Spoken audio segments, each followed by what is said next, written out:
3000 సంవత్సరాల నుంచి ఈ భారతదేశంలో ప్రపంచంలో ఏ దేశంలో లేని విధంగా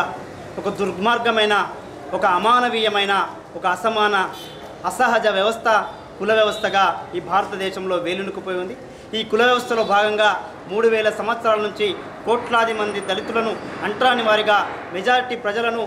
దోపిడీ పాలక వర్గాలు, దోపిడీ అగ్రకుల పెత్తందారి శక్తులు దోచుకుంటూ మెజారిటీ ప్రజలైన ఎస్సీలను, ఎస్టీలను, బీసీలను, మైనార్టీలను అనగదొక్కి వాళ్ళ ఆధిపత్యం చెలాయిస్తూ ఈ దేశంలో కేవలం జ్ఞానం మా సొత్తు అని చెప్పేసి ఈ దేశంలోని బ్రాహ్మణులు పాలకులుగా మారి ఈ దేశంలో ఉన్న మెజారిటీ ప్రజలను అనగదొక్కే క్రమంలో వాళ్ళ హిందుత్వ భావజాలాన్ని, వాళ్ళ బ్రాహ్మణీయ భావజాలాన్ని, వాళ్ళ మనువాదాన్ని ప్రమోట్ చేస్తూ ఉన్నారు. ఈ సందర్భంగా ఉస్మాన్ యూనివర్సిటీలో విద్యావంతులైన అణగారిన కులాల నుంచి, అంటరాని కులాల నుంచి మెజారిటీ ప్రజలుగా ఉస్మాన్ యూనివర్సిటీలోకి వచ్చి విద్యావంతులైన సమాజంగా ఇవాళ రేపటి రోజు మళ్ళీ మన చరిత్రను మనం పునర్నిర్మించుకోవాల్సిన బాధ్యత ఉస్మాన్ యూనివర్సిటీ విద్యార్థులపై ముఖ్యంగా ఉందని చెప్పేసి భావించి అందులో భాగంగా ఉస్మాన్ యూనివర్సిటీలో గత కొన్ని సంవత్సరాలుగా గత దశాబ్ద కాలంగా ఇక్కడున్న అన్ని విద్యార్థి సంఘాలు, దళిత బహుజన విద్యార్థి సంఘాలు, మిగతా లెఫ్ట్ విద్యార్థి సంఘాలు, అన్ని విద్యార్థి సంఘాలు కలిసి ఈ ఉస్మాన్ యూనివర్సిటీలో దళిత బహుజన వాదాన్ని, పూలే అంబేద్కర్ సిద్ధాంతాలను, ఒక శాస్త్రీయమైన మానవ సమాజాన్ని నిర్మించే క్రమంలో, ఒక సమానమైన వ్యవస్థ నిర్మించే క్రమంలో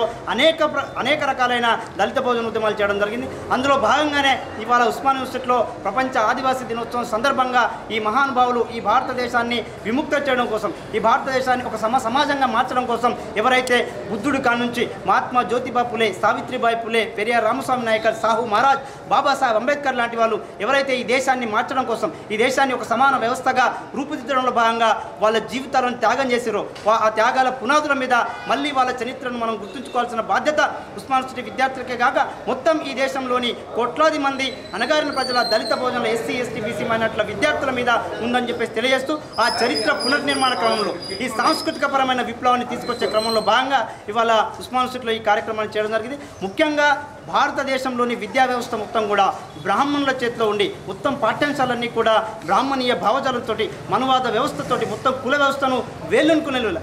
ఇంకా కొన్ని వేల సంవత్సరాల పాటు ఈ కుల వ్యవస్థను అట్లాగే కాపాడడానికి ఇవాళ ఉన్న మొత్తం అధ్యాపక వర్గం కావచ్చు, మొత్తం అడ్మినిస్ట్రేషన్ కావచ్చు, మొత్తం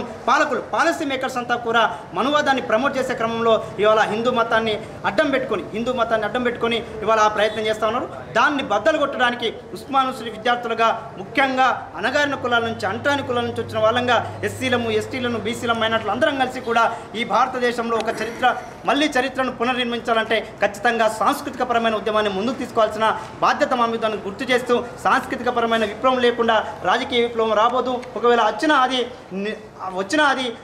అన్ని కాలాల పాటు నిలబడదని చెప్పేసి డాక్టర్ బాబాసాహెబ్ అంబేద్కర్ గారు కుల నిర్మూలన, అనైలేషన్ ఆఫ్ కాస్ట్ అనే పుస్తకం చాలా స్పష్టంగా చెప్పడం జరిగింది. కాబట్టి ఇవాళ ఆ